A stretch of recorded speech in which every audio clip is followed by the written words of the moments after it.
नमस्कार, मी बाबासाहेब न्यूजमध्ये kaizen India news चॅनलमध्ये आपले स्वागत. आपण जागतिक महिला दिनानिमित्त छत्रपती संभाजीनगर येथील यशस्वी उद्योजक माया लोंढे यांच्याशी चर्चा करत आहोत. चर्चेच्या या दुसऱ्या भागात आपले स्वागत.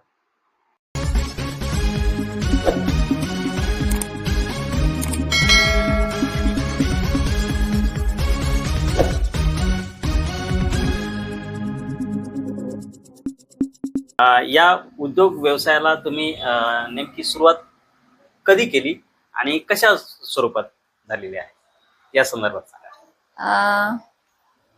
अशूस गारमेंट ला सुरुवात मी 24 मे 2019 ला स्टार्टिंग केलेलं आहे. बरं. त्याचं ओपनिंग मी तेव्हाच केलेलं आहे 24 मे ला. तिथून सुरुवात झालेली आहे 2019 पासून. आणि तिथून शाळेच्या ऑर्डर तर मी आधीच घेतलेल्या होत्या.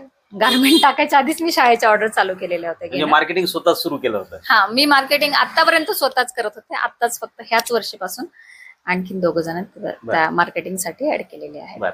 हो. कशी सुरुवात झाली? गारमेंट मॅन्युफॅक्चरिंगची मी तर स्वतः जे ऑर्डर घेणं वगैरे, शाळेमध्ये जाणं, शाळेमध्ये जाऊन माझ्याकडे काही कॅटलॉग्स होते. मी आधीच सगळ्या गोष्टी सर्च करून ठेवलेल्या होत्या की कपडा कुठून आणायचा, काय कुठून आणायचा. मग माझ्याकडे कॅटलॉग्स होते बरेच, जिथून आम्ही कपडा परचेस करणार होतो. तर तिथे त्यांच्याकडनं मी कॅटलॉग्स आधीच घेऊन आलेले होते आणि मग मार्केटिंग मी सुरुवात केलेली होती. त्यांना कॅटलॉग्स दाखवायचे, त्यांचे काय कपड्याचे चॉईस वगैरे घेऊन आपण त्यांना ते युनिफॉर्म आपण स्टिच करून पण दाखवलेले की तुम्हाला कशा प्रकारे युनिफॉर्म पाहिजे, असं त्यांच्या रिक्वायरमेंट नुसार अशा प्रकारे आपण सुरुवात. कोरोना काळाच्या आधी सुरुवात झाली? हो, आधी सुरुवात झालेली आहे. आणि कोरोनाच्या आधीच बघा 2019 24 नोव्हेंबरला एक इथे खूप मोठा इव्हेंट्स घेतला होता हर्षदीप कांबळे साहेबांनी. त्या इव्हेंट्सला जेवढे पण झेंडे दिले होते पंचरंगी, ते आपल्या युनिटलाच बनवले गेले होते. आणि 8 दिवसामध्ये आपण 11,000 झेंड्यांची ऑर्डर कम्प्लीट केलेली होती, लहान मोठे झेंडे सगळे. मग कोरोना काळामध्ये आपण काय कशा पद्धतीने काम? ऍक्च्युली युनिट टाकलं आणि 6-7 महिन्यानंतरच कोरोनाचा पिरियड आला. तर कोरोना काळामध्ये काय झालं, कोरोना आता मग असं वाटलं की आता हे सगळं काही बंद होणार आहे. मग बंद होणार तर मग इन्कम बंद, सगळं काही बंद असं वाटलं. पण ऍक्च्युली काय झालं, कोरोना आल्याच्या नंतर एक गारमेंट लाईनला एक अपॉर्च्युनिटी भेटल्यासारखंच झालं. तर कोरोनामध्ये आपण पीपीई किट स्टार्ट केले, पीपीई किट बनवणं. मग आपण पीपीई किट जवळपास 6 जिल्ह्यामध्ये आपण पीपीई किटचा सप्लाय केलेला त्यावेळेला. हा, आणि PPE kit, mask, disposable bedsheets हे सगळ्या गोष्टी आपण त्यावेळेला स्टार्ट केल्या होत्या. आणि कोरोनामध्ये सगळे बिझनेस बंद होते, पण ऍक्च्युली आमचा सगळ्यात मोठा बिझनेस त्यावेळेला खूप मोठ्या प्रकारचा बिझनेस झाला. तर 2021 मध्ये SC/ST हब कडनं एक सर्वे झाला होता. त्यामध्ये 2021 मध्ये माझा ते जे बुक तयार केलं होतं SC/ST हब वाल्यां सरांकडनं, देश पातळीवरचं होतं का? महाराष्ट्र लेवलच होतं. तर त्याच्यामध्ये माझा पहिला नंबर आला होता. 100 जे उद्योजक त्यांनी निवडले होते, कोणाचा बिझनेस किती उंचीवर गेला आहे तर हे बघण्यासाठी. तर त्यामध्ये माझा पहिला नंबर होता. त्यावेळेला माझं टर्नओव्हर 50 लाखाचं होतं. आपण स्पर्धा परीक्षेची तयारी करत असताना एक नोकरी लागली नाही म्हणून या उद्योगाकडे वळलात, परंतु अनेक व्यवसाय उद्योग असताना नेमकं कपड्यांच्या उद्योगाकडे किंवा गारमेंट्स कडेच कसं वळलात या संदर्भात काय? सर, ऍक्च्युली काय होत असतं माहिती का, नोकरी लागली नाही तर मग भरपूर जण असे निराश होतात. मग कुठेतरी प्रायव्हेट जॉब शोधतात, टेम्पररी कंपनीमध्ये वगैरे किंवा एखाद्या ऑफिसेस मध्ये वगैरे. मला ऍक्च्युली करायचंच नव्हतं प्रायव्हेट मध्ये जॉब. एक तर नोकरी करायची होती आणि किंवा मग बिझनेस करायचा होता. तर मग मी नोकरी नाही लागली म्हणून मी प्रायव्हेट जॉब शोधत बसले नाही, कारण त्यावेळेला प्रायव्हेट जॉब म्हटलं ना तर खूपच कमी पेमेंट भेटतं प्रायव्हेट जॉब मध्ये. तर ते मला परवडण्यासारखं नव्हतं. म्हणून मग मी काय म्हटलं की नाही, मला माझा स्वतःचा व्यवसाय चालू करायचा आहे. तर माझी आईच ह्या याच्यामध्ये होते. माझी आई जवळपास 25-30 वर्षापासून ती शिलाई मशीनचं काम करायची, ती ब्लाऊज वगैरे शिवायची. बाळकडू तुम्हाला घरातूनच? हो राईट सर. माझी आई चे क्लासेस वगैरे पण चालायचे, आई शिकवायची पण मुलींना. बर. तिने जवळपास एक 5-6 हजार विद्यार्थ्यांना तिने शिकवलेलं घडवलेलं. असणार, घडवलेलं. बर.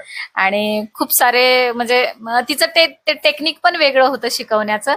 पण तिने आम्हाला म्हणजे माझ्या बहिणीला पण आणि मला पण कधीच असं बसवून शिकवलं नाही की तुम्ही हे काम शिका आणि हे काम या करा. उद्योगात उतरा हा. असं काही हा, सांगितलं. ऍक्च्युली जेव्हा मी स्टार्ट केलं होतं तर त्यावेळेला मी फक्त MCD मधून ट्रेनिंगच घेतलं होतं. स्टिचिंगचं मला काहीच नॉलेज नव्हतं.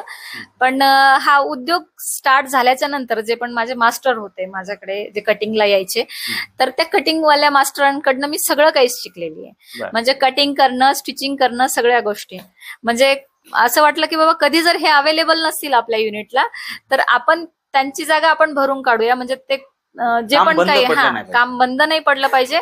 आणि तिथे जे पण काही काम अडलेलं आहे कटिंग करणं किंवा स्टिचिंग करणं किंवा कोणाला काही सांगणं, तर हे स्वतः आपण शिकलं पाहिजे, करता आलं पाहिजे. आपल्याला करता आलं पाहिजे. म्हणून मग मी त्यांच्याकडनं ते शिकलेले आणि अशा प्रकारे ह्या उद्योगाची मी सुरुवात सुरुवात. केली. धन्यवाद. असं होतं की सरकार बेरोजगारांसाठी योजना आणतं, परंतु बँकवाले विश्वास ठेवत नाही. सर ऍक्च्युली बँकवाले ना खरोखरच विश्वासच ठेवत नाही. ठेवत खूपच परेशान करतात. एवढ्या चक्रा मारायला लावतात, एवढ्या चक्रा मारायला लावतात आणि शेवटी म्हणतात की तुमची फाईल होत नाही, तुम्ही आता रिटर्न घेऊन जा.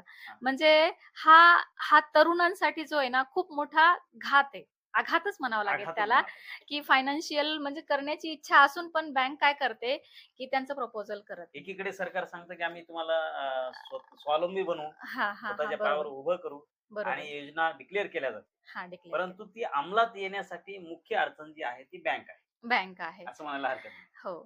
तर मग बँकेचा. बँकवाल्यांनी म्हणजे DIC एवढं सपोर्ट करते आपल्याला की फाईल ज्या बँकेमध्ये पाठवायची आहे पाठवून देतात. आपण फोन केला तर त्यांना ते फोनसाठी आपल्याला रिप्लाय देतात की ठीक आहे आम्ही फाईल पण पाठवलेली आहे. गेलं की तिकडे खूप सपोर्ट भेटतो DIC मध्ये. फक्त एवढंच आहे की बँकेमध्ये सपोर्ट भेटत नाही. DIC सबसिडी वगैरे सगळं द्यायला तयार आहे. मग MCD ट्रेनिंग घ्यायला तयार आहे. ट्रेनिंग बिझनेससाठी कशा ट्रेनिंग पाहिजे, काय पाहिजे हे सगळं काही अवेलेबल आहे MCD मध्ये. आणि फक्त अडचण आहे आपल्या सगळ्या युवक आणि युवतीसाठी की बँकच प्रपोजल करत नाही ऍक्च्युली. म्हणजे ती कितीही खरं असलं तरी पण बँक खूप अडचणी निर्माण एकीकडे करते आणि कोट्यावधी रुपयांचा भ्रष्टाचार करणाऱ्या कंपन्यांना परत लोन दिलं जातं. परत लोन नीरव मोदी वगैरे हा. ह्यांच्यासारखे जे लोक मोठमोठ्या आहेत लोकांना तर लोन दिलं त्यांना जातं. लोन ते दिलं पळून जातं. जातात विदेशामध्ये. हो. आणि इकडे इकडे ज्यांना तरुण खरोखरच गरज आहे काही लाखांसाठी सुद्धा हा चक्रा मार अक्षरशः एका लाखासाठी पण आहे ना खूप सारे लोक चक्रा मारतात. तरी हे करत नाही. करत नाही. म्हणजे हा एक Actually, विरोधाभास म्हणावा लागेल हा. सरकार आणि हो त्याच्या बरोबर. धोरणामध्ये नाही का बरोबर. बँक आणि सरकारच्या गव्हर्नमेंट तर सगळ्या काही स्कीम लॉन्च करते, फक्त बँकच आपल्याला सपोर्ट करत नाही actually. बरं सरकारने यासाठी काही करावं असं वाटतं का तुम्हाला? सरकारने तर करायला त्यांनी तर ते स्कीम लॉन्च करून त्यांचं काम संपून दिलेलं असतं. पण राहिला विषय आहे की तो बँकचा, की बँक सगळं काही बघते आणि परत ऐन वेळेला ते कॅन्सल करते. अच्छा. हा. बरं आता तुम्ही काही लोकांना असं लोन करून देण्यासाठी तुमच्याकडे जे ट्रेनिंग काही सपोर्ट केला आहे? हो ऍक्च्युली आमच्या क्लस्टरच्या ज्या लेडीज आहेत तर त्यांना मी तुम्हाला म्हटलं ना की आम्हाला घरोघरी काम द्यायचं आहे. आम्हाला त्यांचे युनिट्स पण वाढवायचे आहेत. तर भरपूर अशा लेडीज आहेत. म्हणजे 59 लेडीजनी बँक प्रपोजल केलेले आहेत.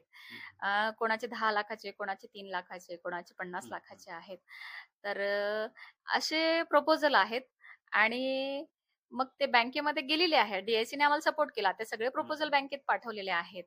पण आमच्या जे लेडीज आहेत क्लस्टर मेंबर तर त्या बँकेमध्ये चक्रा मारून मी नवीन उद्योजकांना असं सांगेल की त्यांना कुठलाही उद्योग करायचा जर असेल तर त्यांनी पहिले MCD महाराष्ट्र उद्योजकता विकास केंद्र या ठिकाणी जाऊन त्यांनी ट्रेनिंग घ्यावं आणि ट्रेनिंग घेतल्याच्या नंतर तुम्हाला भरपूर काही नॉलेज येतं आणि त्याच्यानंतर मग तुम्ही तुमचा उद्योग स्टार्टअप तुम्ही करू शकता.